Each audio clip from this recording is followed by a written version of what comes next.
قال المؤلف رحمه الله تعالى ونفعنا بعلومه في الدارين آمين.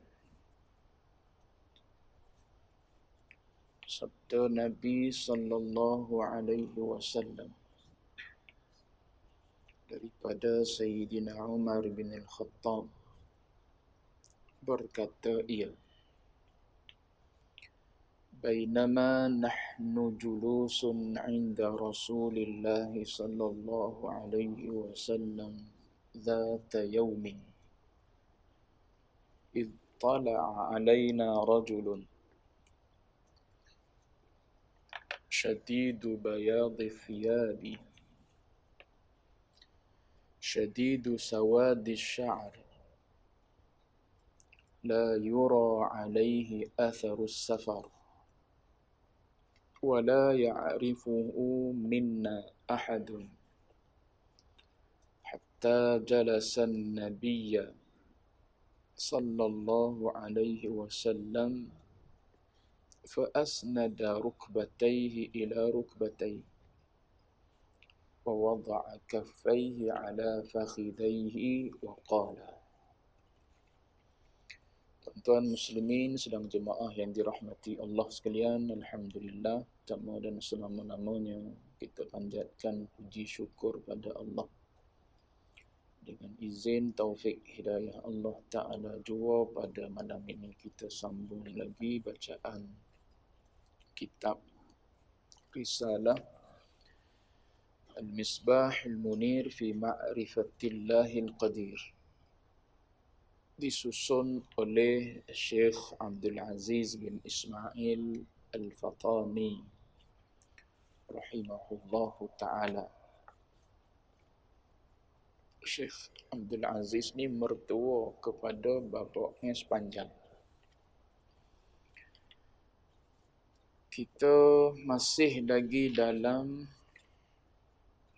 perbicaraan berkenaan dengan ihsan. Dia petik satu hadis, dia buat mari satu hadis. Hadis ni kalau dalam kitab Arba'in Imam Nawawi diberi tajuk hadis Iman, Islam, Ihsan. Ataupun hadis ni masyhur juga dengan nama hadis Jibril. Sebab Jibril yang datang mengajar kepada Nabi dan juga kepada para sahabat pada masa itu. Jadi hadis ni diriwayatkan ataupun diceritakan, disampaikan oleh seorang sahabat yang makruf, nama dia Sayyidina Umar bin Al-Khattab radhiyallahu anhu. Katanya, kata Umar, Bainama nahnu julusun 'inda rasuli. Dalam kitab saya ni dia salah bagi. Tengok dalam kitab tuan-tuan lah. Dia bagi atas, patutnya baca bagi bawah lah. Selepas inda, dia jadi mudhafun ilaih. Bainama nahnu julusun 'inda Rasulillah sallallahu alaihi wasallam. Kita tengok sikit-sikit. Artinya, di antara kami buangnya. Dia tulis itu di antaranya buangnya. Di antara kami, siapa kami? Yakni para sahabat. Menduduki kami, yakni yang duduk sekalian kami. Nahnu julusun. Maknanya, di antara kami duduk sekalian kami itu, perkataan julus ni jamak daripada jalis. Bukan masdar sini. Orang mengaji bahasa Arab. Takut buka kamus tengok kalimah julus. Dia bagi tahu pada kita masdar lah. Julus daripada jalasa. Jalasa yajlisu, ijlis, julus, masdar dia. Tapi sini bukan masdar. Sini jamak daripada kalimah jalis.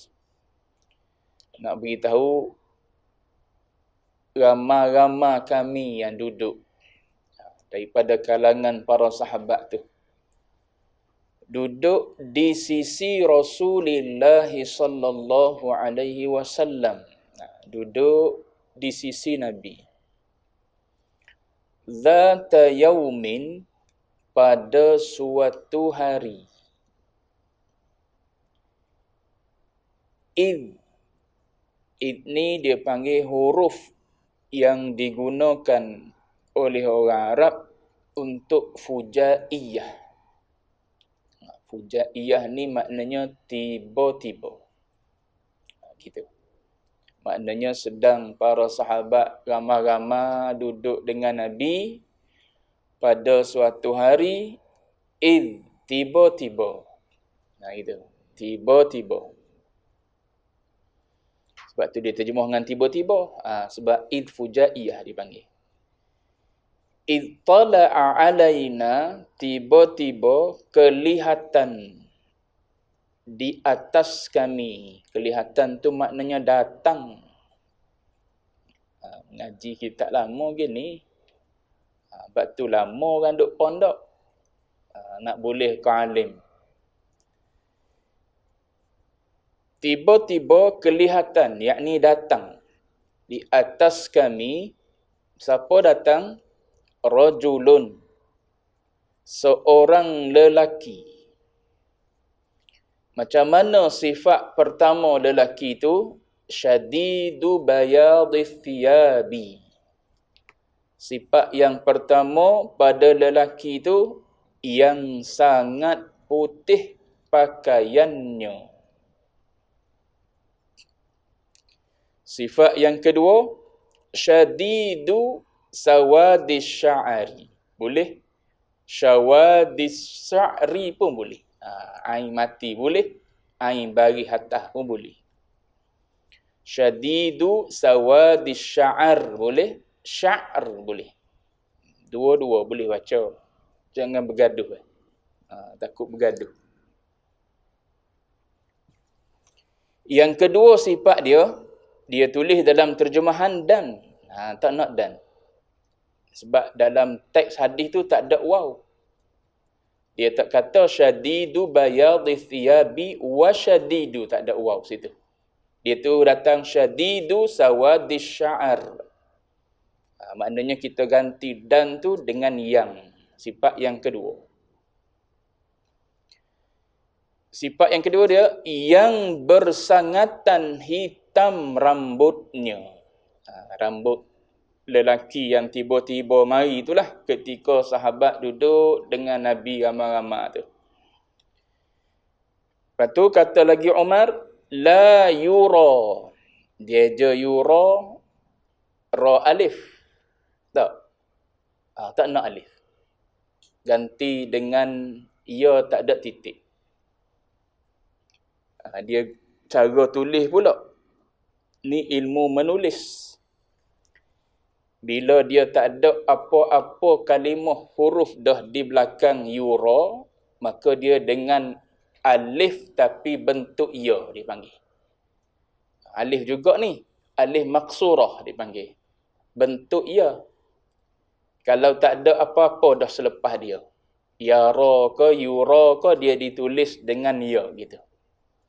Tapi kalau ada huruf lagi di belakang dia, dia baru ditulis dengan alif. Tengok bawah sekali. Ka'annaka tarahu. Kan alif tu kan? Tu betul lah dengan alif. Sebab apa? Ada satu lagi huruf, iaitu ha tu. Adapun yang atas tu tak ada huruf selepas dia. Jadi kita eja dengan ya. La yura. Ya, ra, ya. Ya tak ada titik ujung sekali. la yura alaihi atharus safari. Tidak nampak bekas-bekas perjalanannya seorang lelaki itu. Seorang lelaki yang sangat-sangat putih pakaian dia. Rambut pula hitam pekat likat.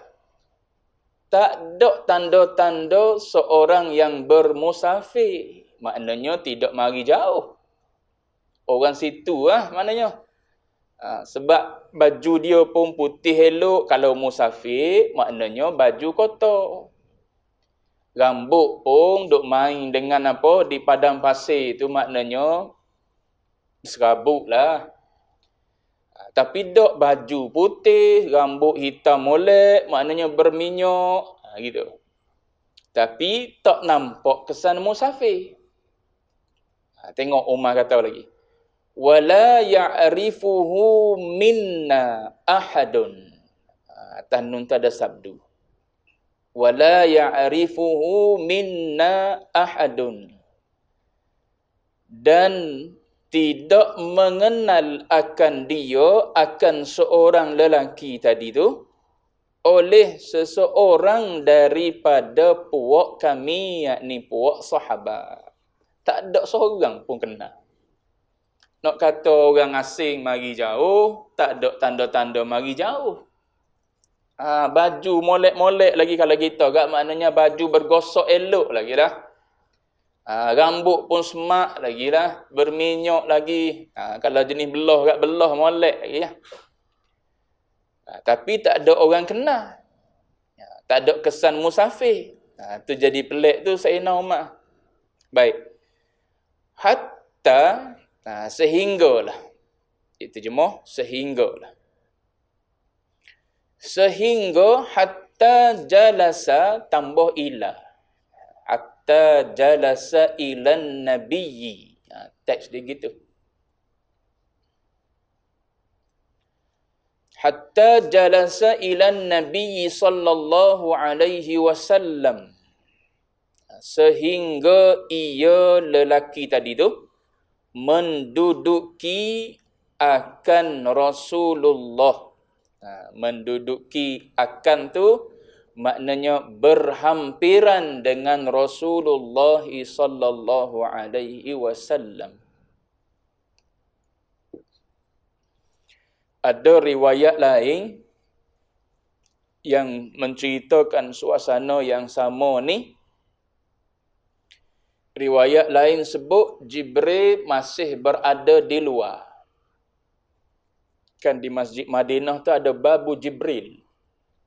Maknanya Jibril mari daripada pintu tu lah. Kalau tuan-tuan pergi ke Madinah, Mutawif dia ceritalah. Ada satu bab nama dia babu Jibril. Ada riwayat lain berkenaan dengan hadis ni ataupun situasi yang sama ni, Jibril masih berada di luar.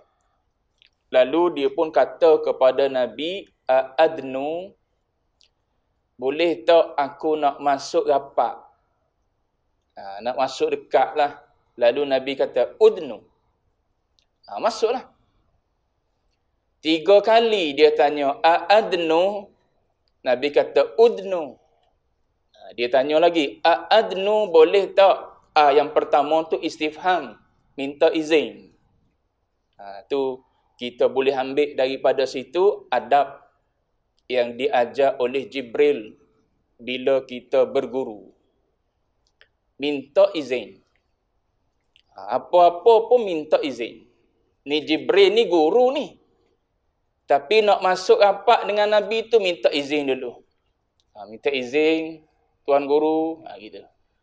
Minta izin Syekh, minta izin. Sebab kehidupan ulama ni, dia wakafkan diri dia untuk ummah. Untuk ilmu. Tak serupa dengan kita. Kita ni wakafkan hidup kita ni untuk anak-anak bini kita. Betul ke? Anak-anak bini kita. Anak-anak bini-bini kita ke? Adapun ulama, dia wakafkan diri dia untuk ummah. Saya ingat Masa duduk ngaji dengan Syekh Fuad dulu. Sibuk tak sibuk dia dengan ilmu ni sampai tak sempat makan. Pernah dalam satu majlis lepas main maghrib gini dalam majlis. Adalah anak murid dia letak air dengan buah tamar. Dia kata, ni baru nak makan ni, dia kata. Syekh kalian, dia kata, baru nak makan, dia kata. Ni buah tamar ni baru boleh makan, baru boleh sentuh makanan. Tu kehidupan orang alim tak serupa dengan kita lah. Khidmat dia, kita guna istilah wakaf lah. Dia mewakafkan hidup dia ni untuk ummah, untuk kebaikan ummah, untuk dia duduk membaiki ummah. Kepala dia mikir tentang ummah. Sebab tu kalau kita duduk dengan Syekh, cara dia mikir tentang ummah ni kita tak sanggup nak tanggung. Dia mikir, kerja dia mikir macam mana nak islahkan ummah ni. Nak bawa ummah ni pada Allah Ta'ala. Nak bawa ummah ni pada cinta Rasulullah, pada cinta Allah Ta'ala. Dia duk mikir tu. Kita yang mikir tolong fikir sekejap apa yang dia fikir tu berasa berat dah. Nak buat macam mana ni? Kita dengan masa berasa tak cukup dah. Sebab tu kita kadang-kadang ada, kadang-kadang tak ada.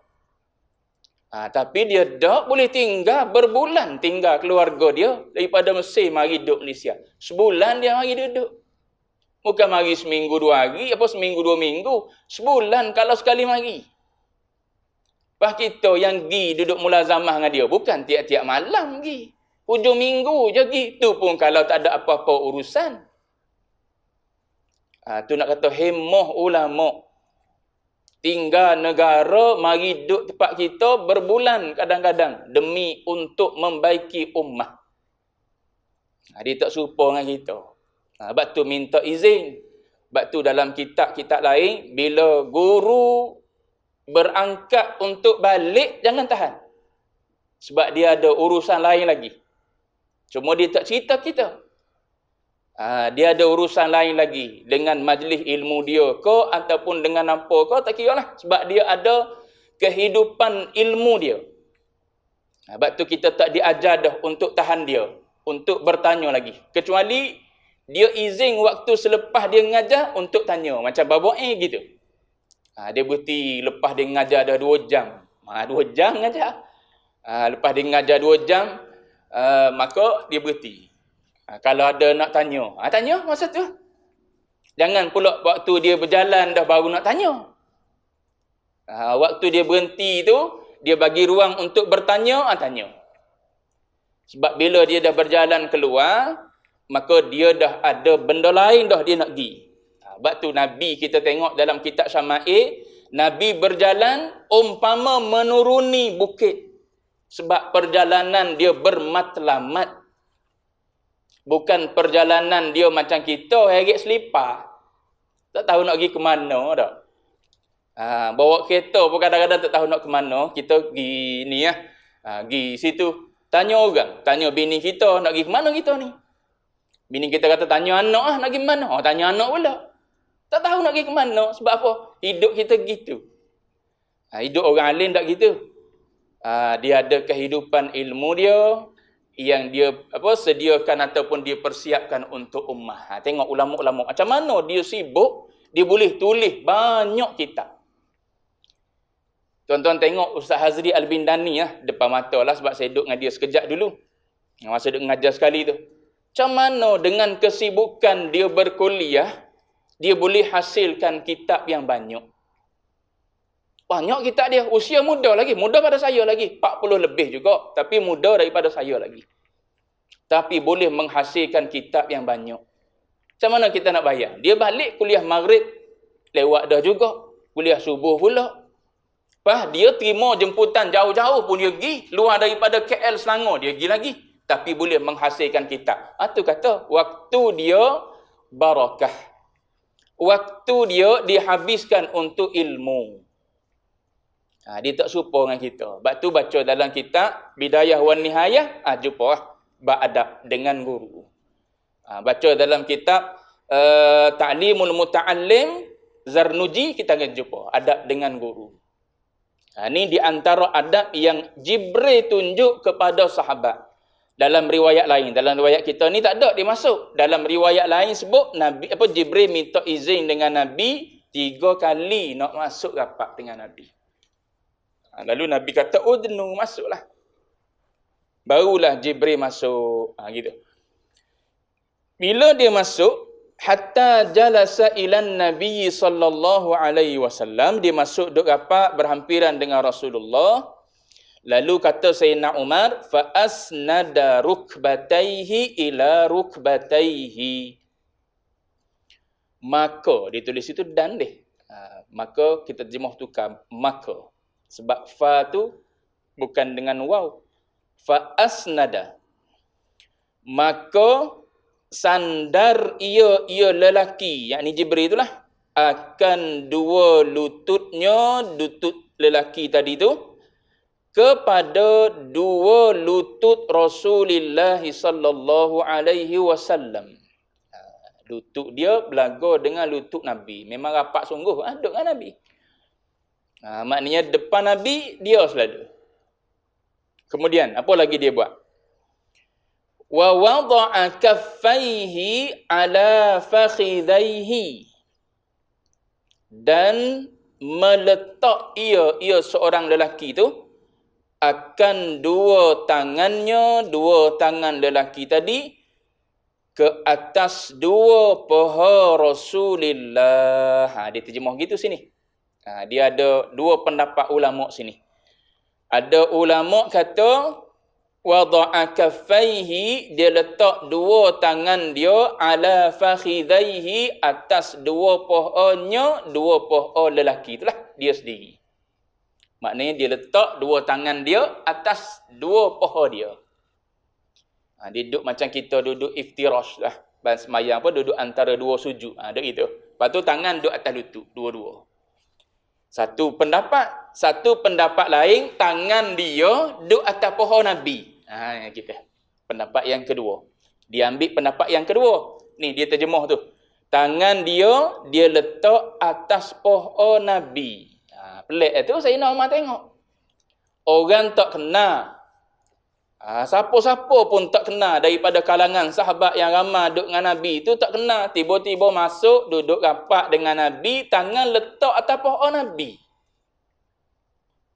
Sebab tu, tak pelik lah kalau kita kenal siapa Jibril tu. Tapi sebab sahabat belum tahu lagi siapa. Lepas 3 hari, dalam riwayat lain sebut, lepas 3 hari barulah Nabi beritahu. Ni Jibril yang mari hari tu. Pas siapa Jibril ni? Jibril ni datang nak mengajar Nabi. Maknanya dia guru kepada guru Sayyidina Umar. Guru kepada Sayyidina Umar ialah Rasulullah. So Jibril tu adalah guru kepada guru. Jadi kalaulah Sayyidina Umar ni tahu daripada awal yang mari itu adalah guru ataupun syekh kepada guru kita, tak belik lah. Dia letak tangan atas paha pun sebab apa? Ni anak murid aku dulu ni, duk ngaji dulu. Sebab tu depan nanti dipanggil nama pun tak belik lah kalau tahu. Tapi sebab tak tahu, belik. Ni letak tangan atas paha Nabi pula. Jadi kalau guru kepada guru, tak belik lah. Guru letak tangan dia atas kepala kita. Yang ulama-ulama dah tasawuf dah buat tu. Kita pergi temu dengan syekh, suruh syekh doa atas kepala dia, letak tangan di atas kepala dia doa. Tak pelik lah nak dia letak tangan atas paha Nabi ni. Tapi bagi orang yang tak faham, tak reti. Tengok Jibril letak tangan atas paha Nabi. Guru letak tangan dia atas paha murid dia. So kalau guru letak tangan di dada, mendoakan. Biasa orang buat gitu. Kita pergi temu dengan syekh gitu juga. Minta syekh doa. Letak tangan di dada ataupun letak tangan atas kepala dia baca doa. Tak ada apa-apa lah. Benda tak pelik pun, benda tak salah pun. Sebab apa? Guru meletakkan tangan dia atas murid dia. Ni letak tangan dia atas paha baginda Nabi. Baik. Tengok mana tadi? Fa asnada rukbatayhi ila rukbatayhi wa wada'a kaffayhi ala fakhidayhi. Situ ada dua. Sini diambil terjemahan letak tangan dia di atas paha baginda Nabi. Lalu waqala, lalu dia pun berkata, lalu berkata ia lelaki tu. Tengok dia panggil ya Muhammad. Kejut sahabat dengar. Panggil ya Muhammad. Sahabat mana panggil ya Muhammad? Panggil ya Rasulullah lah. Isteri-isteri Nabi panggil ya Rasulullah, ya Nabi Allah. Allah Ta'ala dalam Quran pun, ya ayyuhar Rasul, ya ayyuhan Nabi. Ni Allah dengan baginda Nabi. Kita berasa salah letak Sayyidina depan baginda, depan nama Muhammad tu. Tak kepelik tu. Dalam Quran ni, tepat Allah Ta'ala tak panggil ya ayuhan Nabi, tepat yang Allah Ta'ala nak cerita tentang hakikat kenabian. Min ba'dismuhu Ahmad. Tu dia nak cerita tentang hakikat kenabian tu. Sebab tu dia tak bubuh situ. Dengan apa? Dengan panggilan ya ayuhan Nabi ataupun Rasul. Tapi kalau dalam ayat lain, ya ayuhan nabiyyu, dalam surah At-Tahrim, mula dengan ya ayuhan nabiyyu lima tuharrimu ma ahallallahu lak. Surah At-Talaq, gitu juga. Mula dengan ya ayuhan nabi. Tapi, bila Allah Ta'ala nak cerita tentang hakikat kenabian, dia guna nama. Sebab tu sahabat-sahabat tak panggil dengan panggilan Muhammad. Badui je yang mari daripada daratan tu, mari panggil ya Muhammad.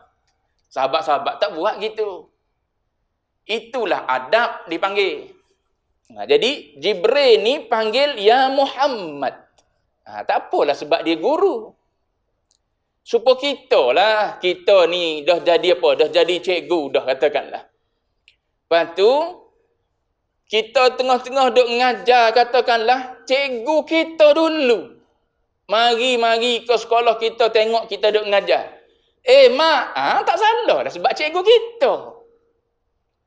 Anak murid kita yang tak kenal memang pelik. Tak panggil ustaz ni. Tak panggil cikgu ni. Tak panggil tuan ni. Tak panggil encik ni.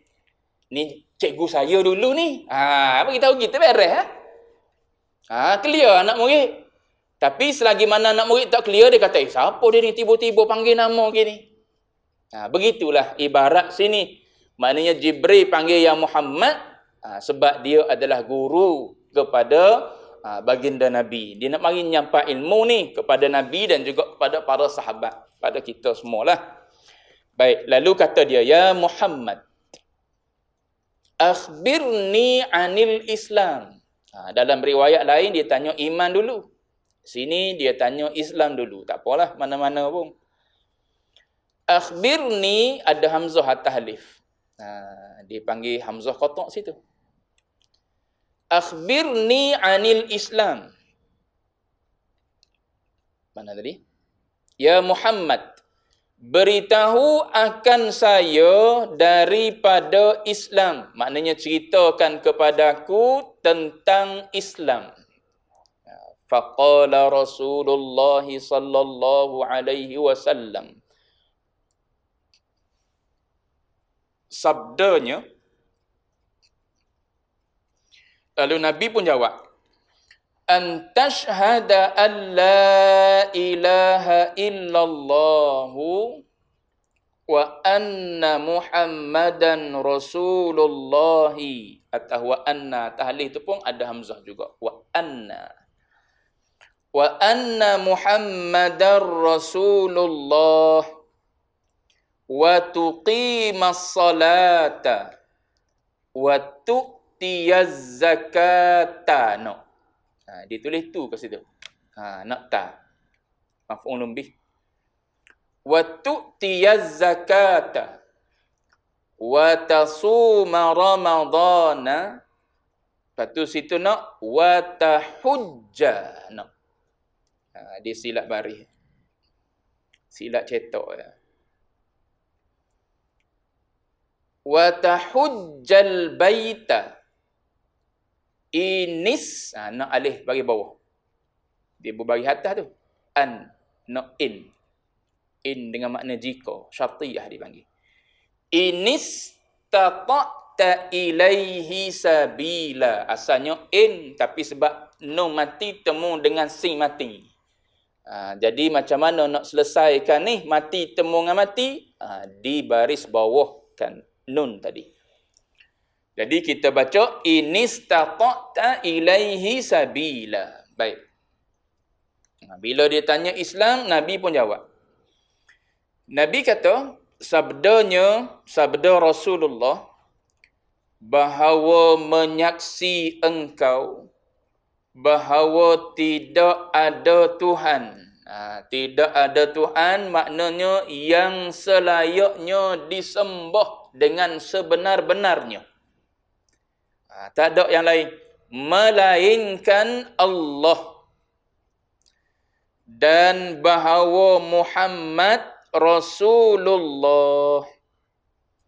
Dan mendiri engkau akan sembahyang.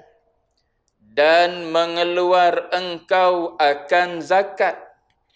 Dan berpuasa engkau di bulan Ramadan.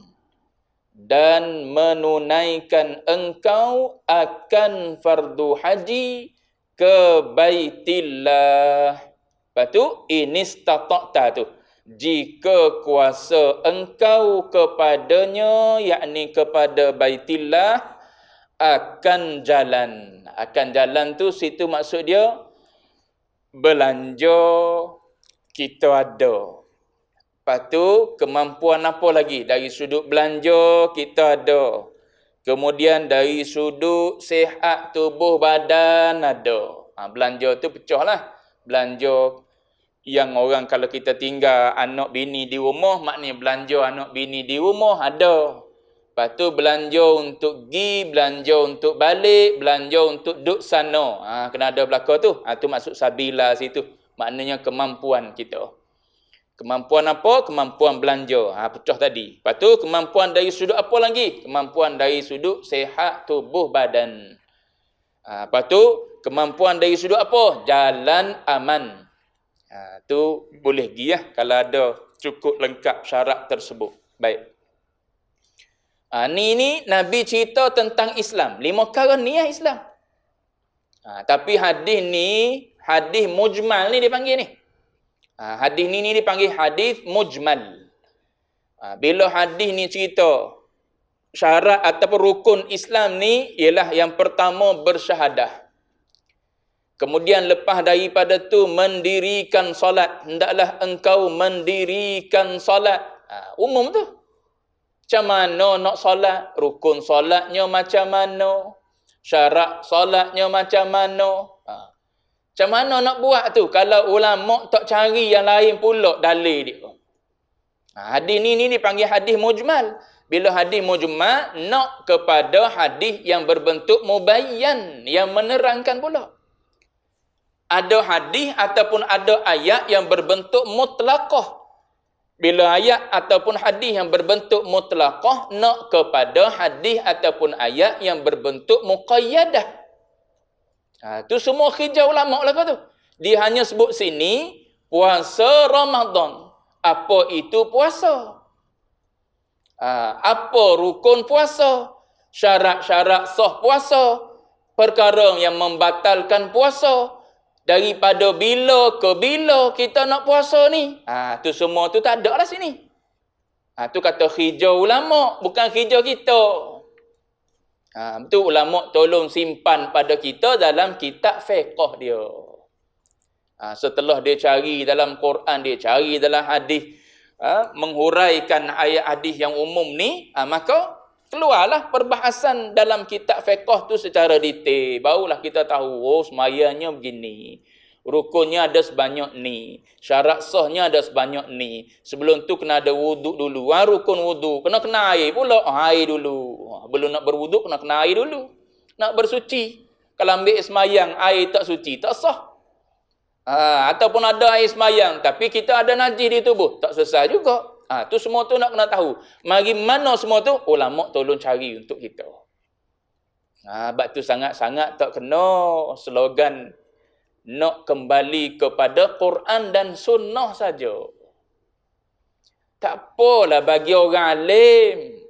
Bagi dia yang melaungkan slogan tu, kalau dia betul-betul alim, tak apalah. Ambil Quran sebutir, letak depan dia. Ambil hadis Bukhari, hadis Muslim, letak depan dia.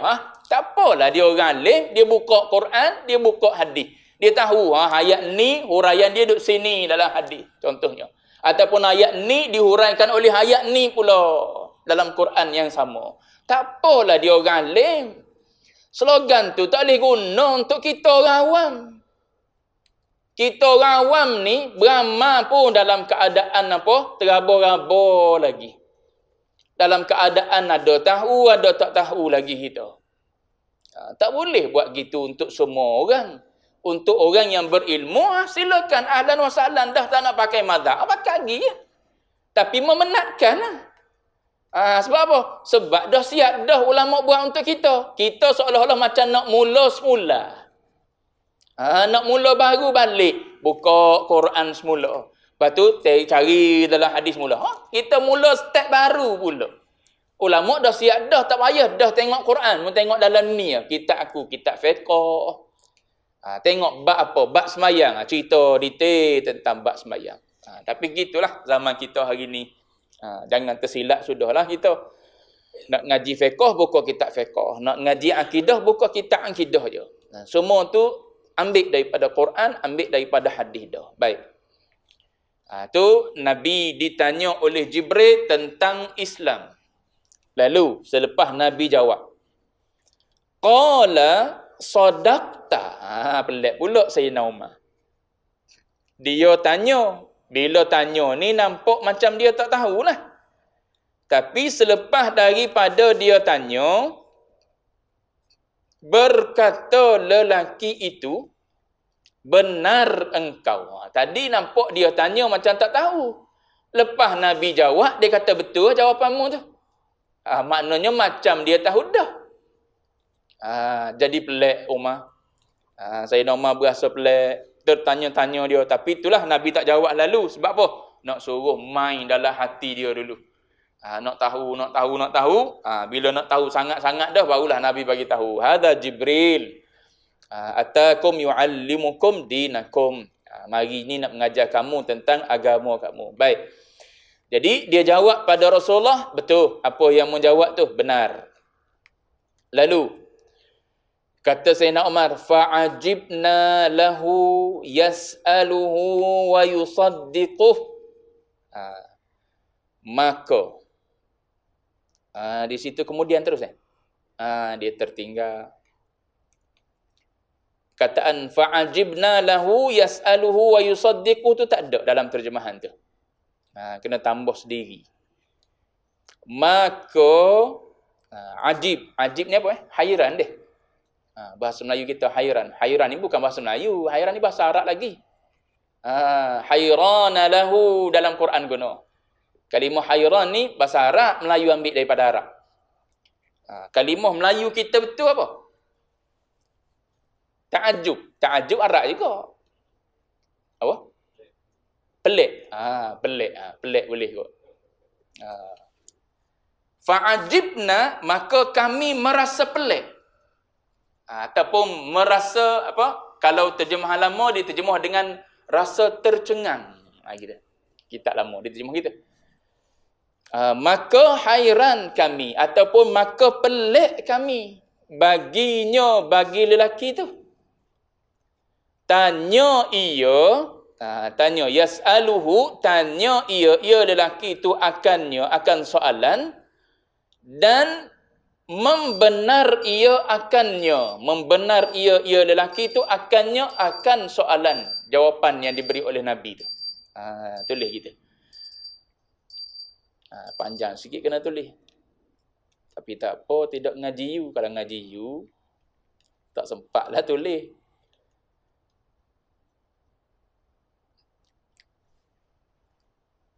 Fa'ajibna lahu, maka hairan kami baginya, tanya ia akannya, dan membenar ia akannya. Gitu terjemahan dia. Nya tu balik pada lelaki, balik pada soalan yang ditanya.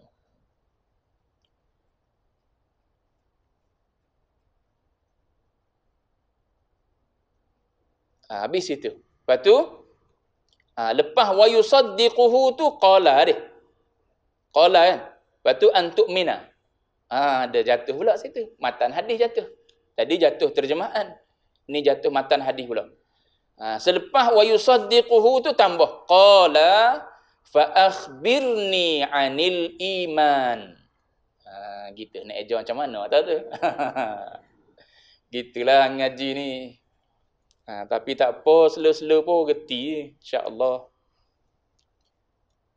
Tulis qala, patu fa akhbirni 'anil iman. Fa alif hamzah atas dia khabara nun ya. Satu kalimah. Ainun. Satu kalimah pula. Al-iman. Alif lam alif hamzah bawah ya mim alif nun. Fa akhbirni 'anil iman.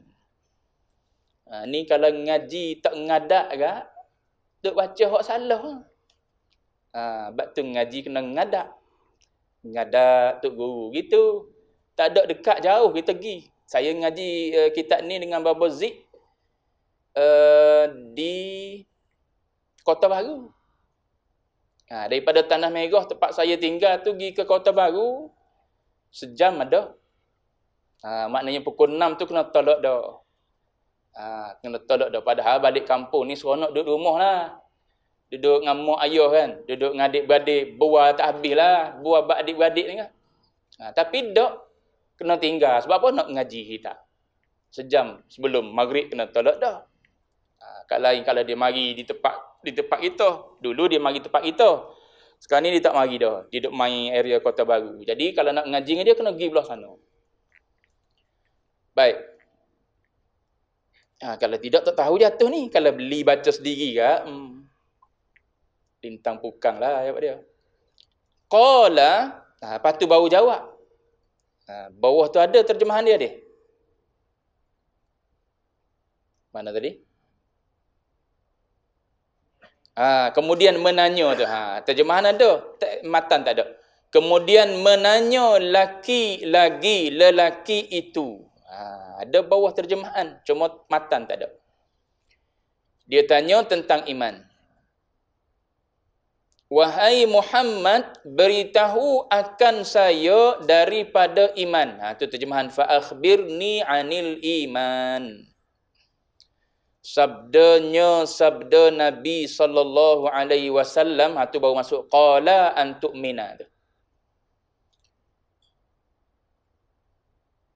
Nabi jawab, an tu'mina billahi wa malaikatihi wa kutubihi wa rusulihi wal yaumil akhiri wa tu'mina bil qadri khairihi wa syarrihi.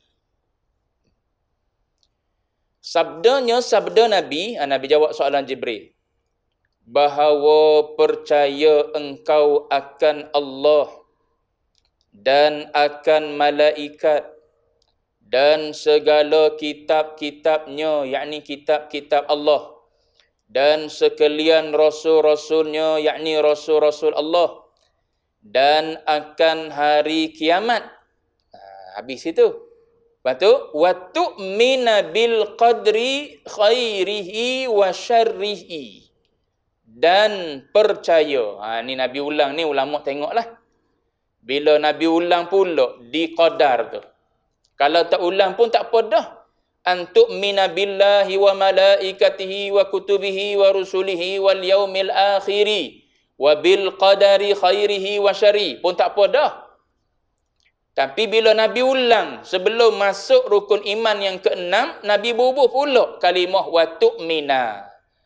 Maka dia jadi benda yang jadi sesuatu yang dikaji oleh ulama.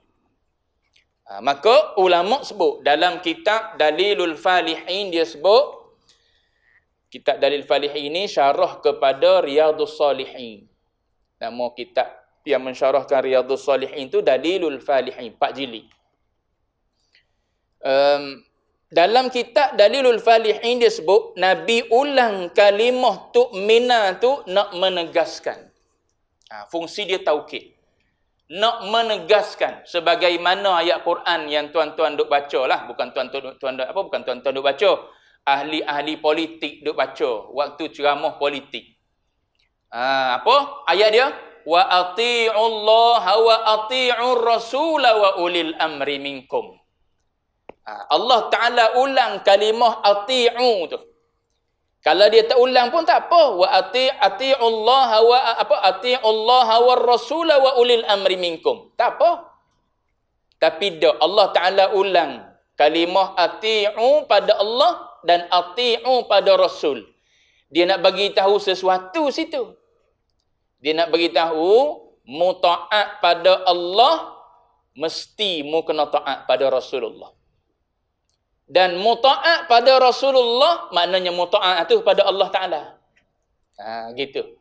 Tapi bila pergi kepada ulil amri dia tak berubah dah. Wa ati'u ulil amri. Sebab dia tak mutlak lah. Adapun kepada Nabi tak ada pertikaian taat ni. Tapi pada ulil amri boleh. Ada ulil amri yang boleh kita turu, ada ulil amri yang tak boleh kita turu. Sebab setiap orang yang nak naik mesti dia dakwa dia adil. Dia gitu dah, tak lari dah. Berapa parti yang bertanding? Tiap-tiap semua parti yang bertanding tu akan dakwa dia yang paling adil. Adil kau tidak tak tahu lah. Adil kena nilai dengan neraca agama lah pula. Apa yang dia nak buat tu. Dia panggil apa? Manifesto ke apa? Yang dia nak buat untuk rakyat dalam negara tersebut. Adil ke tak adil kena letak di neraca agama. Sebab adil ni istilah agama. Walaupun nampak comel apa yang dia nak buat. Tapi kalau agama kata, ni bercanggah dengan agama. Tak adil. Gitu. Adil ni istilah agama. So, kena letak di neraca agama. Cuma saya sebutnya ialah, orang yang nak naik jadi pemerintah, semua akan mendakwa dia adalah orang yang paling adil. Parti ni kata dia lah paling adil, parti ni kata dia lah yang paling adil. Adil salah satu daripadanya. Yang dia kata, nak benteras rasuah. Itu keadilan, salah satu daripada bentuk keadilan. Bila tak ada rasuah, kekayaan negara diagihkan kepada semua rakyat. Itu cerita politik lah. Cuma nak sebutnya ialah ati'ullah wa ati'ur rasul, yang tu tak berbelah bagi. Sebut saja taat pada Allah, maka kita kena taat apa yang dibawa oleh Rasulullah. Kalau nak taat pada Allah Ta'ala, aku taat pada Allah Ta'ala, tapi semayang pun duk. Ataupun apa yang Nabi suruh engkar, apa yang Nabi larang kita tak buat, apa kita buat, tu maknanya tak taat pada Allah Ta'ala. Kalau kita turut Nabi, berarti otomatik kita turut Allah Ta'ala. Gitu. Begitulah sini. Ditegaskan dengan kalimah tu'mina ni, nak beritahu kepada kita. Kata ulama, iman kepada qada dan qadar ni, ramai orang yang jatuh. Tu yang keluar tu. Puak Mu'tazilah, duk main dengan Qadariyah ni. Duk main dengan rukun iman yang ke-6 ni. Ada pun beriman dengan Allah, Rasul, kitab, semua sekali. Itu tak ada apa-apa. Bila masuk bab qada qadar, dia ada yang faham gini, yang faham macam ni. Keluarlah fahaman Mu'tazilah, fahaman Qadariyah, fahaman Jabariyah. Kita tak ada pilihan langsung. Semua ditentukan oleh Allah Ta'ala dah. Keluar nama dia Jabariyah. Keluar puak-puak tu.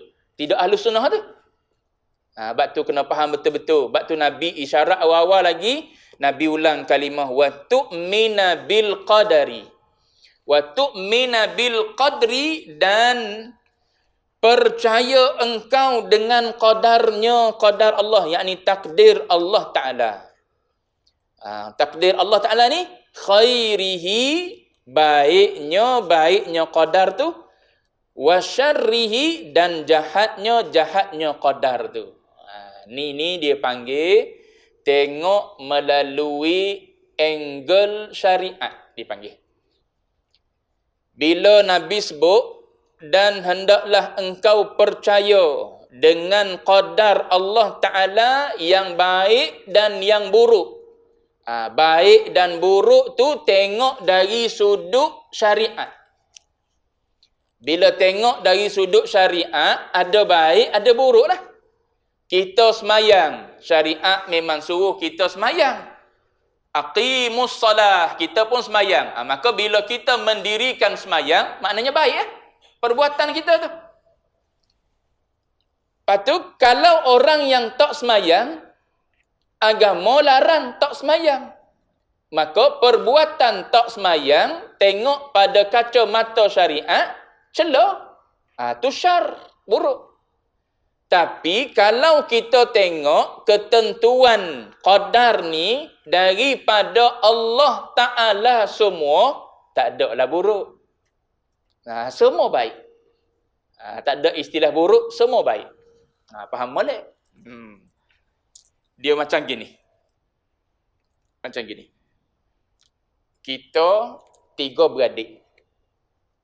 Kita yang tengah ni, jadi adik pun boleh, jadi abang pun boleh. Tak? Gitu. Kalau tengok melalui adik kita, kita adalah abang. Kalau tengok melalui abang kita, siapa ni? Adik aku. Tanya adik, siapa tu? Abang. Mu ni siapa sebenarnya? Tu tak erti nama dia. Mu kena faham betul-betul lah. Mu tanya tadi, adik aku, dia jawab abang lah. Mu tanya tadi itu, abang aku, dia jawab adik. Jangan pening. Ni tengok dari sudut syariat. Orang yang tak semayang, orang yang berzina, orang yang mencuri, orang yang merampok, tu orang yang melakukan kejahatan. Kejahatan tu ditentukan oleh siapa? Allah lah. Ditentukan oleh Allah Ta'ala lah. Bukan kita. Allah Ta'ala yang tentukan di qada dia sejak azali lagi, dia tentukan kita tak semayang. Dia tentukan kita mencuri, bukan kita lah. Seseorang. Mencuri seseorang tu, merompak seseorang tu, membunuh seseorang tu. Siapa yang menentukan? Allah Ta'ala lah yang tentukan. Lepas tu, di qadar dia, qada dan qadar kan. Di qadar kita melihat perbuatan Allah Ta'ala tanjizi hadis pula. Yang berlaku, boleh pergi curi si fulan tu, boleh membunuh si fulan tu. Siapa yang izinkan dia buat benda-benda tu? Allah Ta'ala. Tengok perbuatan dia dari sudut syariat, syariat larang perbuatan-perbuatan keji tu. Tu dipanggil ketentuan yang buruk. Tapi bila tengok yang menentukan itu siapa? Allah Ta'ala. Maka tak ada buruk. Sebab semua sekali ditentukan oleh Allah Ta'ala. Siapa Allah Ta'ala ni? Allah Ta'ala ni Hakim. Maha bijaksana. Sebut dah. Bila maha bijaksana, maka dia buat sesuatu tu dengan kebijaksanaan. Kita ni tak bijak. Sebab tu kita, saya sebut contoh. Kalau kita bermesyuarat, ada yang kita bincang dalam mesyuarat tu, kita boleh putus lalu pada masa tu. Ada yang kita tangguh dulu. Kita bincang balik dengan kumpulan-kumpulan yang tertentu pula. Sebab apa? Sebab kita tak bijak. Ada yang kita boleh putus terus, ada kita tangguh dulu. Kita bincang dalam mesyuarat lain kali, mesyuarat kali kedua pula. Sebab kita tak bijak nak memutuskan. Adapun Allah Ta'ala bukan macam kita. Apa yang dia buat, semua dalam ilmu dia. Sebab dia maha bijaksana.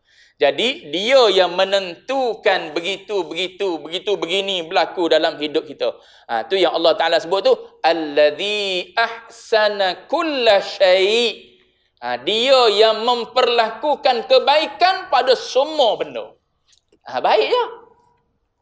Tak ada istilah jahat. Kita duk baca biyadikal khair. Di dalam kekuasaan Allah Ta'ala lah segala kebaikan. Tu bila tengok daripada angle Allah Ta'ala, maknanya segala yang dia tentukan tu baik. Macam tuan-tuan dengar iklan, bukan iklan juga, ada dia cut daripada slot motivasi kot.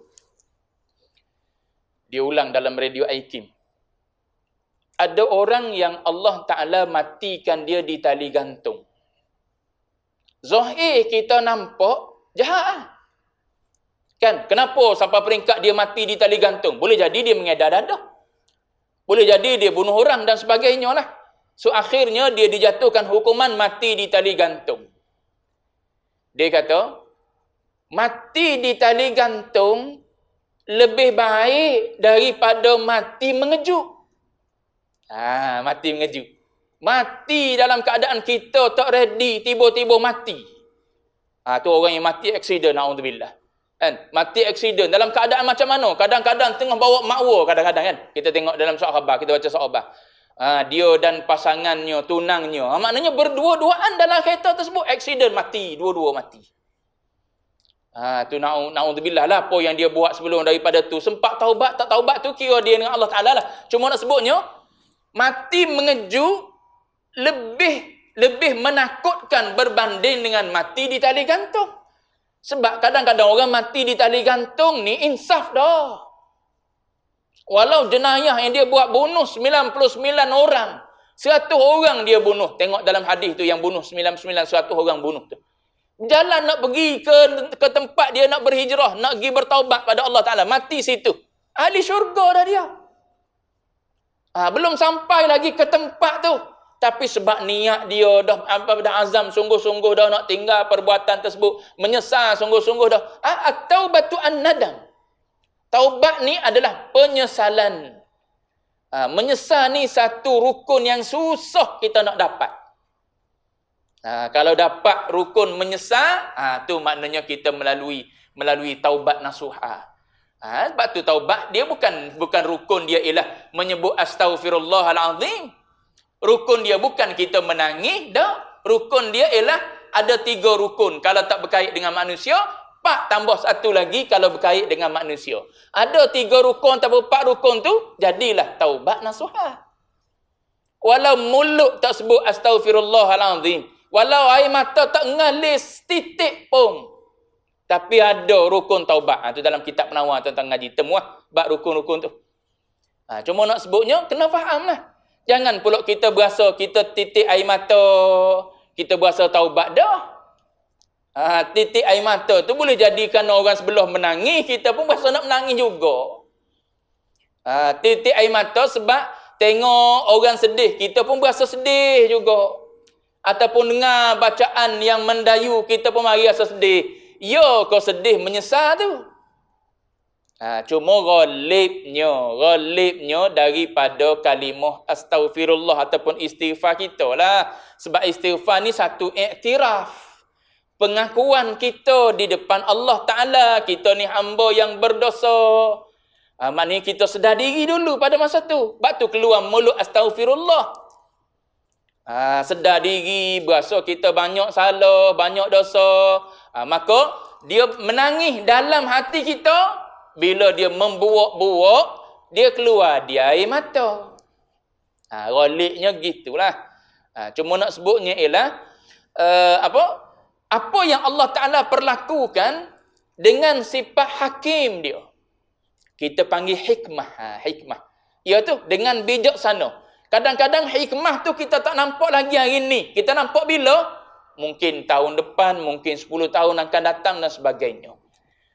Bagi orang yang mati di tali gantung tu, jalan tu mungkin lebih baik bagi dia. Sebab apa? Jalan Allah Ta'ala nak ampunkan semua dosa-dosa dia. Berbanding dengan dia mati ketika tengah mencuri, katakanlah. Tengah bunuh orang. Tiba-tiba ditembak mati. Baiklah dia mati ketika duduk dalam penjara, dia dah bertaubat dah di tali gantung tu. Sebab tu kata, bila tengok perbuatan Allah Ta'ala semata-mata, maka semuanya adalah baik. Tapi jangan pula kita tak semayang, kita rasa baik. Jangan pula gitu. Sebab apa? Syariat menyuruh kita semayang. Cuma kita jatuh pada tak semayang tu, siapa yang membenarkan? Allah Ta'ala lah. Jangan pula kita sandar, Allah Ta'ala tak bagi aku semayang, tak semayang tu. Dia panggil Jabariyah, dia panggil. Kita Ahlus Sunnah wal Jamaah tak gitu. Sebab tu kata kita kena berpegang dengan ikhtiar. Tu Ahlussunnah wal Jamaah. Kalau kita duk pegang aku berzina tadi sebab Allah Taala suruh aku berzina, tu Jabariyah dia panggil. Tak termasuk dalam Ahlussunnah wal Jamaah. Depan nanti dia cerita pada kita. Sebab tu Nabi sebut wa tu'mina bil qadri khairihi wa syarrihi. Nabi ulang tu, bimbang tu bimbang takut-takut kita terjatuh. Gitu. Baik. Nak subuh dah kena berhenti. Dan percaya engkau dengan qadarnya, yakni qadar Allah Ta'ala. Baiknya qadar tu dan jahatnya qadar tu. Tu tengok pada syariat. Tapi kalau tengok pada Allah Ta'ala, tak ada yang tak elok lah. Semua mari daripada Allah Ta'ala. Dia contoh mudah gini lah supaya kita dengan anak kita. Anak kita pinjam kereta kita, bawa kereta kita, lepas tu accident. Nak kata apa? Nak marah? Dia anak kita. Nak suruh dia bayar? Dia tak ada duit lagi. Gitu. Saya ingat saya pernah bawa kereta Iron tu. Dia bawa kereta dia, saya pun bawa kereta dia lah. Kita orang muda lagi tak ada kereta lagi masa tu. Kalut-kalut, dua-dua kalut nak pergi semayang, nak pergi semayang tarawih. Dia keluar dulu, saya duduk belakang. Sampai di simpang 3. Dia nak keluar ke kanan, saya nak keluar ke kiri. Saya terlepas pandang yang dia dah pergi ke belum. Jadi saya pergi terlanggar belakang kereta. Terlanggar belakang kereta dia lah. Tapi nak beritahunya, siapa yang langgar dia? Anak dia. Pas anak dia kerja dah lagi? Tak lagi. Aku juga kena baiki. Gitu. So apa yang keluar dia mulut? Tak ada arah. Tuan-tuan faham? Istilah tak ada arah. Orang KL tak guna dia. Tak ada arah dia.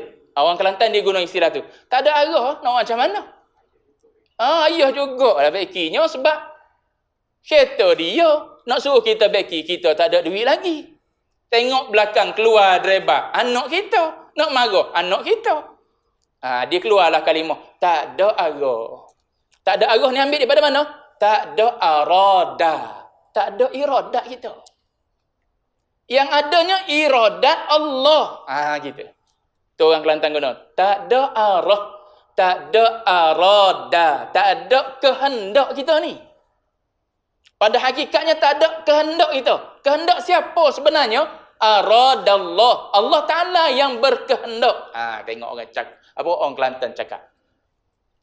Gitu. Baik. Bila tengok semua Allah Ta'ala, baiklah kau. Tak ada lah jahat buruk ni. Bila tengok untuk daripada syariat, maka ada baik dan juga buruk dia. Baik. Habis itu akan datang. Berkata lelaki itu, benar engkau ya Muhammad. Selepas Nabi cerita, maka dia kata, qala sadaqta. Akan datang tanya tentang ihsan pula. Baru masuk ihsan. Baru tadi Islam dan iman. Wallahu a'lam. Lewat dah.